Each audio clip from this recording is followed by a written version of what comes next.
ಭಾರತದ ಸ್ವಾತಂತ್ರ್ಯ ಸಂಗ್ರಾಮದಲ್ಲಿ ರಾಜಸ್ಥಾನದ ಪಾತ್ರ ಬಹಳ ದೊಡ್ಡದು. ಆಕ್ರಮಣಕಾರಿಗಳು ಹೆಚ್ಚಾಗಿ ರಾಜಸ್ಥಾನದ ಮೂಲಕವೇ ಭಾರತದೊಳಗೆ ಪ್ರವೇಶ ಮಾಡ್ತಾ ಇದ್ದರು.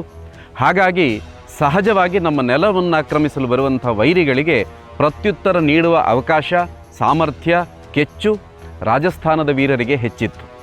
ರಾಜಸ್ಥಾನದ ಹೆಸರು ನೆನಪು ಮಾಡಿಕೊಂಡ ಒಡನೆಯೇ ನೆನಪಾಗುವ ಮಹಾವೀರ ಕಾಲಾಭೋಜ್. ಆತನನ್ನು ಜನರು ಪ್ರೀತಿಯಿಂದ ಕರೀತಾ ಇದ್ದ ಹೆಸರು ಬಪ್ಪ ರಾವಲ. ಮೇವಾಡ ಪ್ರಾಂತ್ಯದ ಸಂಸ್ಥಾಪಕನಾದ ಈತ ಆಕ್ರಮಣಕಾರಿಗಳನ್ನು ಹಿಮ್ಮೆಟ್ಟಿಸುತ್ತಾ ಕಾಬೂಲ್, ಕಂದಹಾರ್, ಖುರಾಸನ್ ಅಂದರೆ ಇವತ್ತಿನ ಇರಾನನ್ನು ಅದನ್ನು ಜಯಿಸಿದ್ದ. ಅಲ್ಲಿನ ರಾಣಿಯರನ್ನೇ ವಿವಾಹವಾಗಿದ್ದ. ಬಪ್ಪ ರಾವಲನಿಂದ ಆರಂಭವಾದಂಥ ಪರಾಕ್ರಮಿ ಶಕೆ ಅನಾದಿ ಕಾಲದವರೆಗೆ ಆ ನೆಲದಲ್ಲಿ ಮುಂದುವರಿಯಿತು. ಮೇವಾಡದ ಜೈತ್ರ ಸಿಂಗ್, ರಾಣಾ ಕುಂಭ, ರಾಣಾ ಸಂಗ, ರಾಣಾ ಉದಯ ಸಿಂಗ್, ಮಹಾರಾಣಾ ಪ್ರತಾಪ್, ಮಾರ್ವಾಡ್ ಪ್ರಾಂತದ ಮಾಲ್ದೇವ್ ರಾಥೋಡ್, ಅಜ್ಮೇರ್ನ ಪೃಥ್ವಿರಾಜ್ ಸಿಂಗ್ ಚೌಹಾನ್, ಆಲ್ವಾರಿನ ರಾಜ ಪ್ರತಾಪ್ ಸಿಂಗ್ ಮುಂತಾದ ವೀರರು ಮತ್ತು ಅವರ ಪರಾಕ್ರಮಕ್ಕೆ ತಿಲಕವಿಟ್ಟಂತೆ ಮತಾಂಧರಿಂದ ತಮ್ಮ ಮಾನರಕ್ಷಣೆಗಾಗಿ ಉರಿವ ಜ್ವಾಲೆಗೆ ತಮ್ಮನ್ನು ಅರ್ಪಿಸಿಕೊಂಡು ಈ ನೆಲದ ಸಂಸ್ಕೃತಿಯನ್ನು ಮೆರೆದು ಜಗದ್ವಿಖ್ಯಾತರಾದ ಮಹಾರಾಣಿ ಪದ್ಮಿನಿ, ಮಹಾರಾಣಿ ಕರ್ಣವತಿ, ಹೀಗೆ ರಾಜಸ್ಥಾನವನ್ನು ನೆನೆದಾಗ ಪ್ರತಿಯೊಬ್ಬ ಭಾರತೀಯನ ಮನಸ್ಸು ರಾಷ್ಟ್ರಭಕ್ತಿಯ ಪ್ರತಿಧ್ವನಿಯನ್ನು ಮಾಡುತ್ತದೆ. ಒಂದೆಡೆ ಅರಾವಳಿ ಪರ್ವತ ಶ್ರೇಣಿ, ದುರ್ಗಮ ಕೋಟೆ ಕೊತ್ತಲಗಳು, ಮತ್ತೊಂದೆಡೆ ವೈಭವೋಪೇತ ಅರಮನೆಗಳು. ಒಂದೆಡೆ ವೈಭೋಗದ ಜೀವನವಿದ್ದರೂ ಅದಕ್ಕೆಂದೂ ಅಂಟಿಕೊಳ್ಳದೆ ಅವಶ್ಯಕತೆ ಇದ್ದಾಗ ಪರಾಕ್ರಮ, ತ್ಯಾಗ, ಬಲಿದಾನಗಳನ್ನು ಮೆರೆದ ಪುಣ್ಯ ಭೂಮಿ ರಾಜಸ್ಥಾನ.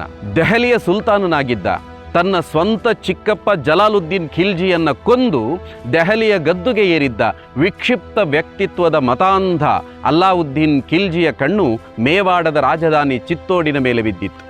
ಅದು ಅಲ್ಲಿನ ಗದ್ದುಗೆಗಾಗಿ ಅಲ್ಲ, ರಾಜ ರಾಣಾ ರಾವಲ್ ರತನ್ ಸಿಂಗ್ನ ಪತ್ನಿ ರಾಣಿ ಪದ್ಮಿನಿಯನ್ನು ಕಾಣುವುದಕ್ಕಾಗಿ. ದರ್ಪಣದಲ್ಲಿ ಕೇವಲ ಒಂದು ಕ್ಷಣ ಆಕೆಯನ್ನು ನೋಡಿದ ವ್ಯಭಿಚಾರಿ ಆಕೆಯನ್ನು ಪಡೆಯುವ ಉದ್ದೇಶದಿಂದ ಚಿತ್ತೋಡಿನ ಮೇಲೆ ಆಕ್ರಮಣ ಮಾಡಿ ಮೋಸದಿಂದ ರಾಜ ರಾವಲ್ ರತನ್ ಸಿಂಗ್ನನ್ನು ಬಂಧಿಸಿದ. ಬಿಡುಗಡೆಯಾಗಬೇಕಾದರೆ ರಾಣಿ ಪದ್ಮಿನಿ ದೆಹಲಿಗೆ ಬರಬೇಕು ಅನ್ನುವಂಥ ಆಜ್ಞೆ. ರಾಣಿ 700 ಪಲ್ಲಕ್ಕಿಗಳಲ್ಲಿ ತನ್ನ ಸೇವಕಿಯರನ್ನು ಕರೆದುಕೊಂಡು ಹೋಗ್ತಾಳೆ. ರಾಜನನ್ನು ನೋಡುವ ನೆಪವೊಡ್ಡಿ ತನ್ನ ಪತಿಯನ್ನು ಅತ್ಯಂತ ಚಾಣಾಕ್ಷತನದಿಂದ ಸೆರೆಯಿಂದ ಬಿಡಿಸಿ ಖಿಲ್ಜಿಯ ಆಸ್ಥಾನದ ಮೇಲೆ ಮಿಂಚಿನ ದಾಳಿ ನಡೆಸ್ತಾಳೆ. ಪಲ್ಲಕ್ಕಿಯಲ್ಲಿ ಕುಳಿತಿದ್ದವರು ಆಕೆಯ ಸಖಿಯರಲ್ಲ, ಬದಲಿಗೆ ಚಿತ್ತೋಡದ ವೀರ ಯೋಧರೆಂಬುದನ್ನು ಖಿಲ್ಜಿ ಅರಿಯದೇ ಹೋದ.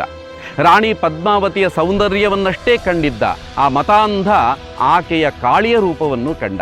ಸಾವರಿಸಿಕೊಳ್ಳಲಾಗದೆ ದೆಹಲಿಗೆ ಓಡಿದ. ಆದರೆ ಅವಮಾನಕ್ಕಿಂತಲೂ ರಾಣಿಯನ್ನು ಪಡೆಯುವ ಹುಚ್ಚು ಅವನಲ್ಲಿ ಬಲಿಷ್ಠವಾಗಿತ್ತು. ಮತ್ತೆ ಬೃಹತ್ ಸೈನ್ಯದೊಡನೆ ಚಿತ್ತೋಡನ್ನು ಆಕ್ರಮಿಸಿದ. 8 ತಿಂಗಳ ಕಾಲ ಕೋಟೆಗೆ ಮುತ್ತಿಗೆ ಹಾಕಿದ. ಮುಂದೆ ಯುದ್ಧದಲ್ಲಿ ರಾಜ ರಾವಲ್ ರತನ್ ಸಿಂಗ್ ವೀರಾವೇಶದಿಂದ ಹೋರಾಡುತ್ತಾನೆ. ಆದರೆ ಖಿಲ್ಜಿಯ ಕ್ರೌರ್ಯಕ್ಕೆ ರಾಜ ವೀರ ಮರಣವನ್ನು ಅಪ್ತಾನೆ. ರಾವಲ್ ಸಿಂಗ್ನ ಮರಣದ ಸುದ್ದಿ ತಿಳಿತಾ ಇದ್ದಂತೆ ರಾಣಿ ಪದ್ಮಿನಿ ತನ್ನ 19,000 ಸಖಿಯರೊಂದಿಗೆ ಉರಿಯುತ್ತಾ ಇರುವಂಥ ಅಗ್ನಿದೇವನಿಗೆ ತನ್ನನ್ನು ಅರ್ಪಿಸಿಕೊಳ್ಳುತ್ತಾಳೆ. ತನ್ನ ಮಾನ ಉಳಿಸಿಕೊಳ್ಳಲು ಪ್ರಾಣವನ್ನೇ ಪಣಕ್ಕಿಟ್ಟ ನಾಡೆಂಬ ಕೀರ್ತಿಯ ಕಿರೀಟವನ್ನು ತಾಯಿ ಭಾರತಿಗೆ ತೊಡಿಸಿದ ಮಹಾತಾಯಿ ದೇವಿ ಪದ್ಮಿನಿ. 1509ರಲ್ಲಿ ಮೇವಾಡವನ್ನು ಆಳಿದ ವೀರ ಮಹಾರಾಣ ಸಂಗ್ರಾಮ ಸಿಂಗ್. ರಾಣಾ ಸಂಗನೆಂದೇ ಭಾರತೀಯ ಇತಿಹಾಸದಲ್ಲಿ ಖ್ಯಾತನಾದವ. ದೆಹಲಿಯಲ್ಲಿದ್ದ ಸಿಕಂದರ್ ಲೋಧಿ, ಮಾಲ್ವಾದಲ್ಲಿದ್ದ ನಾಸಿರುದ್ದೀನ್ ಖಿಲ್ಜಿ, ಗುಜರಾತಿನ ಸಿಂಹಾಸನದಲ್ಲಿದ್ದ ಮೆಹಮೂದ್ ಶಾ ಸೇರಿದಂತೆ ಮತಾಂಧ ಆಕ್ರಮಣಕಾರಿಗಳ ವಿರುದ್ಧ 17 ಬಾರಿ ಯುದ್ಧ ನಡೆಸಿ ಅವರ ಹೆಡೆಮುರಿ ಕಟ್ಟಿದ ಧೀರನೀತ. 1527ರಲ್ಲಿ ರಾಣಾ ಸಂಗನ ಮಿತ್ರನಾಗಿದ್ದ ರಾಜ ಶಿಲಾದಿತ್ಯ ದ್ರೋಹವೆಸಗಿ ಸಾವಿರಾರು ಸೈನಿಕರೊಂದಿಗೆ ಮುಘಲ ಬಾಬರನೊಂದಿಗೆ ಸೇರಿಕೊಂಡ. ಪರಿಣಾಮ ರಾಣಾ ಸಂಗ ಯುದ್ಧದಲ್ಲಿ ಸೋಲಬೇಕಾಯಿತು. ಈ ಯುದ್ಧ ನಡೆದು 1 ವರ್ಷವಾಗುವಷ್ಟರಲ್ಲಿ ಬಾಬರ ಅಯೋಧ್ಯೆಯ ಶ್ರೀರಾಮ ಮಂದಿರವನ್ನು ಧ್ವಂಸಗೊಳಿಸ್ತಾನೆ. ರಾಣಾ ಸಂಗನಂತಹ ಕೇವಲ 3 ಮಂದಿ ಭಾರತದಲ್ಲಿ ಇದ್ದಿದ್ದರೆ ಮುಘಲರಿಗೆ ಭಾರತದಲ್ಲಿ ಉಳಿಯಲು ಸಾಧ್ಯವೇ ಆಗ್ತಾ ಇರಲಿಲ್ಲ. ಇದು ಇತಿಹಾಸಕಾರರ ನಂಬಿಕೆ. 1535ರ ಸಮಯ. ರಾಣಾ ಸಂಗನ ಮಗ ರತನ್ ಸಿಂಗ್ ಗುಜರಾತಿನ ಸುಲ್ತಾನನಾಗಿದ್ದ ಬಹದ್ದೂರ್ ಶಾ ಜೊತೆಗಿನ ಯುದ್ಧದಲ್ಲಿ ಸೋತ. ಮುಂದೆ ಆ ಮತಾಂಧರು ಅರಮನೆಗೆ ನುಗ್ಗಿ ನಡೆಸುವ ಕ್ರೌರ್ಯದ ಅರಿವಿದ್ದ ರತನ್ ಸಿಂಗ್ನ ಪತ್ನಿ ರಾಣಿ ಕರ್ಣವತಿ 13,000 ಮಂದಿ ಯೋಧರ ಪತ್ನಿಯರು ಹಾಗೂ ತನ್ನ ಸಖಿಯರೊಂದಿಗೆ ಅಗ್ನಿ ಪ್ರವೇಶ ಮಾಡಿ 232 ವರ್ಷಗಳ ಹಿಂದೆ ದೇವಿ ಪದ್ಮಿನಿ ಸಾಗಿದ ದಾರಿಯಲ್ಲೇ ಸಾಕ್ತಾಳೆ. ಕಾಲಾನಂತರದಲ್ಲಿ ರತನ್ ಸಿಂಗ್ನ ಮಗ ವಿಕ್ರಮಾದಿತ್ಯ ಚಿತ್ತೋಡಿನ ರಾಜನಾಗ್ತಾನೆ.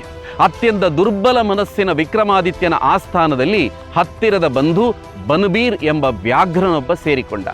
ತಾನೇ ರಾಜನಾಗುವ ಉದ್ದೇಶದಿಂದ ರಾಜ ವಿಕ್ರಮಾದಿತ್ಯನ ಹತ್ಯೆ ಮಾಡುತ್ತಾನೆ. ಆದರೆ ತಾನು ರಾಜನಾಗಲು ಅಡ್ಡಿ ಮತ್ತೊಂದಿದೆ. ಅದು ರತನ್ ಸಿಂಗ್ನ ಕಿರಿಯ ಮಗ, ಪುಟ್ಟ ಹುಡುಗ ಉದಯ್ ಸಿಂಗ್. ಅವನನ್ನೂ ಕೊಲ್ಲಬೇಕು. ಅದಕ್ಕೋಸ್ಕರ ಹೊರಟ. ಆತ ಉದಯನನ್ನು ಕೊಲ್ಲಲು ಬರುತ್ತಿರುವಂಥ ಸುದ್ದಿ ತಿಳಿದಂಥ ಬಾಲಕ ಉದಯ್ ಸಿಂಗ್ನ ಶುಶ್ರೂಷೆ ಮಾಡ್ತಾ ಇದ್ದಂಥ ಪನ್ನಾದಾದಿ ರಾಜವಂಶವನ್ನು ಉಳಿಸಲು ಮಹಾನ್ ತ್ಯಾಗವನ್ನೇ ಮಾಡ್ತಾಳೆ. ರಾಜಕುಮಾರನ ಜಾಗದಲ್ಲಿ ಅದೇ ವಯಸ್ಸಿನ ತನ್ನ ಮಗುವನ್ನು ರಾಜಕುಮಾರನ ವೇಷ ತೊಡಿಸಿ ಮಲಗಿಸ್ತಾಳೆ.